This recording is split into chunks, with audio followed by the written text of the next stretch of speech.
యేసయ్యకి సిలువ వేయకముందు అంటే 6 రోజుల ముందు అంటే శుక్రవారం సిలువ వేశారు. దానికి 6 రోజుల ముందు అంటే సండే. ఆ సండేని పామ్ సండే అంటారు. అసలు పామ్ సండే అంటే ఏంటి? మట్టల ఆదివారం అంటారు. అసలు మట్టల ఆదివారం అంటే ఏంటి? మొదటగా ఈ మట్టల ఆదివారం నాడు ఒక ప్రవచనం నెరవేర్పు చూస్తున్నాం. ఇదిగో నీ రాజు సాత్వికుడై గాడిదను భారవాహక పసిపిల్ల అయిన చిన్న గాడిదనెక్కి నీ యొద్దకు వచ్చుచున్నాడనే ప్రవచనం నెరవేర్చబడింది. అంతేకాదు గాడిద అనేది విలువలేని జంతువు అనమాట. ఏదైనా మనం ఎవరినైనా తిట్టినప్పుడు కూడా అడ్డగాడిదలా ఉన్నామంట. అంటే గాడిదకి విలువ లేదు.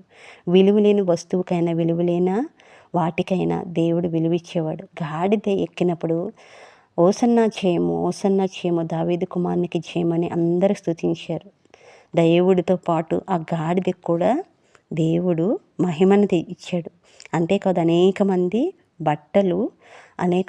మట్టలు పరిచి దేవుణ్ణి ఘనపరిచారు. ఇక్కడ దేవుని ఘనతను చూస్తున్నాము. అంతేకాదు దేవుని యొక్క కృపను చూస్తున్నాము. ఒక విలువలేని జంతువు కూడా దేవుడు విలువిచ్చే స్థితిని చూస్తున్నాం. ప్రవచన నెరవేర్పు చూస్తున్నాం.